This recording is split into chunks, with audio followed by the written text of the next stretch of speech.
So people have a lot of misconceptions about Adiyoga, Vajrayana, Bon, Mahayana, all of those different things. And it's not because they're using genuine thought. It's because they're being fed. People are given gossip, and then they repeat the gossip. And it has to do with the topic of exaggeration, not being in control of their own emotional states, um, you know, putting value on jealousy, greed, attachment, pride, value on ignorance. None of us can be perfect. And so sometimes, we get a lot of mileage out of jealousy. My guru said he works a lot by manipulating people's jealousy. That's why he sometimes tells me he has 3 wives. Because I know about the other one. It's just, and I know he's got a lot of relationships with other people that he meets around, but, there's lots of different levels, whether there's no relationship to be jealous of, but then there's the time, they have things, and he said, well, they didn't get those things from me, so we go in this rabbit hole sometimes, and that distracts you. It generates a situation of ignorance in which the guru can look at some of the other things that come up, like maybe I know that's bad, so I'm not going to do it, but he gets me engaged in an emotional situation, and then he watches that. So we have other people. The Catholics are not that different in terms of they want people to have their nails, and their nails are very aggressive. Ignorance and jealousy and pride and all of that.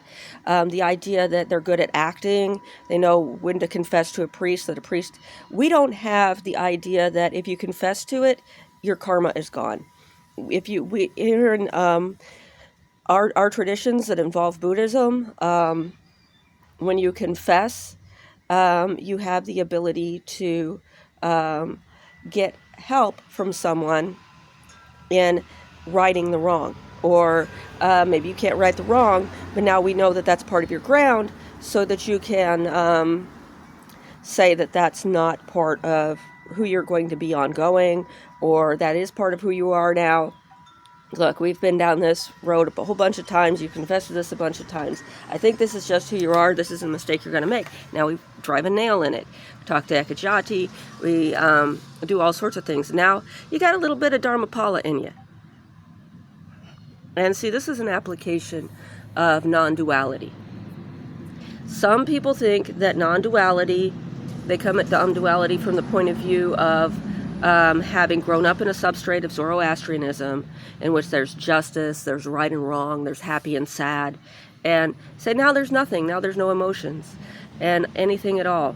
My guru is really good at projecting himself as somebody like that. He engages with people all day long as someone who doesn't have real feelings, but he does have real feelings.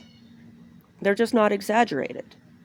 And do you understand that everything that we do to emphasize what we say, it's not naked awareness. It hasn't arisen from the primordial state.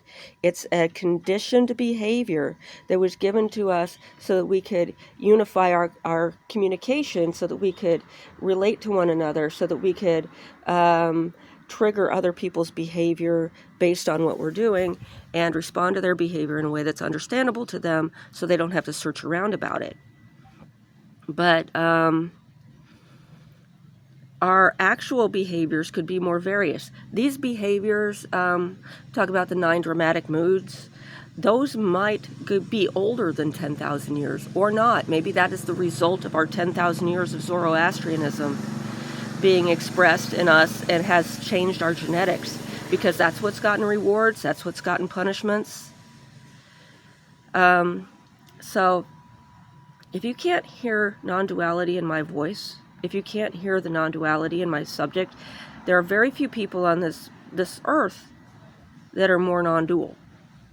Now, there are people that are non-dual in the sense that they cross the 10th bhumi without Guru's permission, and then were stabilized past the 10th bhumi. And the means by which they got themselves there or were pushed across are considered by a generous guru, if you encounter one after that point, and how they stabilize you. Because you can't become somebody who's never tasted mustard after you've tasted it. You know what mustard is. You can't become somebody who's never had a baby after you've had a baby. You can forget you had a baby. You can not know what those feelings are. You can not recognize the guy when you see him later. But you're still not going to hit him over the head with a Coke bottle because you know that something inside you knows better than that. And he's going to run up the stairs and keep you from triggering the shotgun that's attached to the door of your brother's room. So, you know, these are the kinds of things that come up from us when you have these. A lot of people are in a structured situation in which they have no powerful emotions. Never had one of those things that just overwrote everything that you were ever taught because you just weren't going to do that to that person.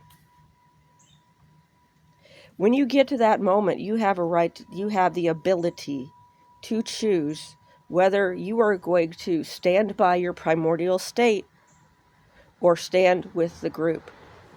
And as you accumulate standing with the group on every matter, the primordial state gets farther and farther away. And this topic is not the possession of Buddhism. It's not the possession of Bon. It's not even the possession of Islam. And it's a big, big topic in Islam. You know, it's just part of reality. So this gets us back to the topic I passed the turn off on, is we have 5 senses. And these 5 senses are stabilized, maybe 6 senses if you count mind. And these 6 senses are stabilized. They may not all exist across every place in all kinds of types of birth and all kinds of types of universes. But light and sight, sound and mind are 3 that are going to be part of our reality. Now, whether everyone has qualities and activities, maybe there's something that we can't even conceptualize in our mind, can't even perceive, even if we become completely non-conceptual. Even in the quietest, most still places, we don't get a glimpse of it. And if we do get a glimpse of it, traveling back to this world will not give us any means of expressing it or even remembering it or taking a recording of it. We just have this sense that we have experienced something that is beyond this world and cannot be expressed here. The means by which you attain those states, voluntary, involuntary, the mechanism by which you got there. You know, you have all of the psychedelic cultures that, you know, the rite of passage is that they push you beyond this universe for a minute. And then you are judged the rest of your life about whether or not you try to go back there or how you apply your experience. Other places, they're sprinkling other people's brains on your desserts at the shindig, you know? It's sometimes there's ceremony, sometimes there's not ceremony, sometimes the ceremony is secret, sometimes the ceremony is open. Sometimes you're invited in, sometimes you find yourself there. All of these things give us something to apply everything that we're doing this with.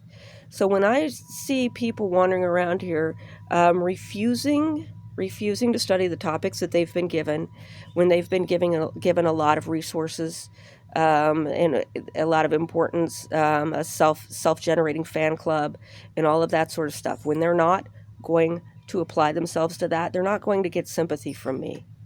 And when I'm dealing with these people that have always talked about the money, I want to remind them I'm not getting paid, but I'm working on favor with somebody else.